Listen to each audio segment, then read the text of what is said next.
Baik, Assalamualaikum warahmatullahi wabarakatuh. Ananda yang soleh dan soleha, hari ini kita masuk ke pembelajaran kita zat murni dan campuran. Adapun tujuan pembelajaran pada hari ini, kita akan mengelompokkan materi dalam kehidupan sehari-hari berdasarkan komponen penyusunnya, baik berupa zat tunggal maupun campuran. Yang kedua, memahami tentang sifat-sifat campuran dan komponen penyusunnya dalam kehidupan sehari-hari.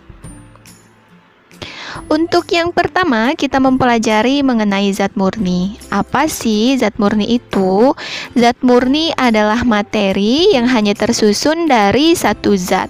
Contohnya seperti aluminium, besi, emas, dan lain-lain.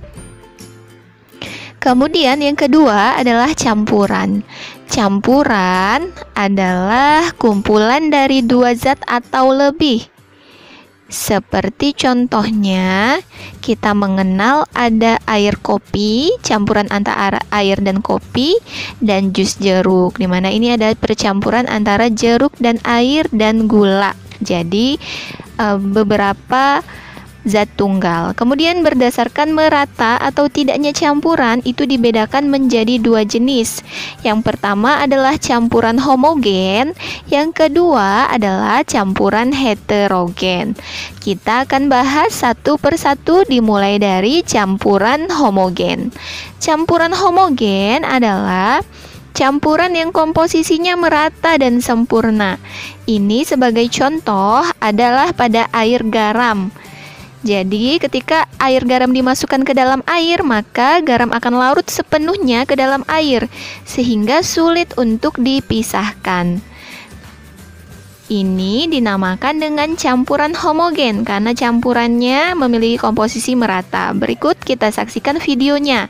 Di sini kita lihat, kita masukkan garam pada air, kemudian kita aduk secara perlahan.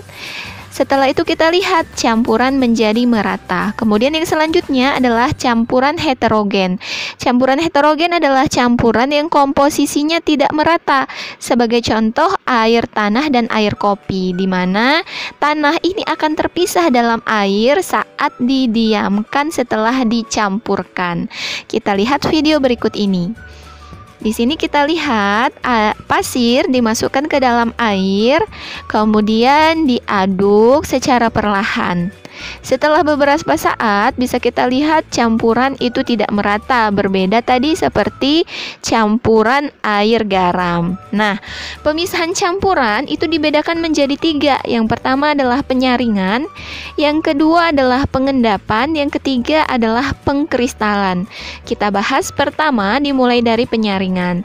Penyaringan adalah pemisahan campuran berdasarkan ukuran zatnya. Penyaringan air ini dilakukan untuk mendapatkan air bersih. Ini suka kita lihat ya pada PDAM. Nah, kemudian air kopi itu dapat disaring untuk memisahkan ampasnya. Ini juga salah satu proses penyaringan pada air kopi. Selanjutnya, yang kedua adalah pengendapan. Pengendapan adalah pemisahan campuran berdasarkan berat zatnya. Di sini kita contohnya pada air tanah. Tanah memiliki massa yang lebih besar daripada air, sehingga akan mengendap jika didiamkan beberapa saat. Ya.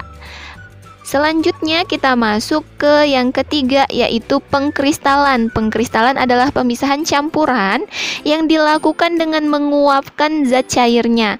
Nah, hal ini yang sering dilakukan oleh petani garam. Jadi petani garam itu menjemur air laut untuk memisahkan air dengan garam sehingga nanti didapatkan garam. Baik, demikian pembelajaran kita pada hari ini. Kita bertemu lagi pada pembelajaran berikutnya. Wassalamualaikum warahmatullahi wabarakatuh.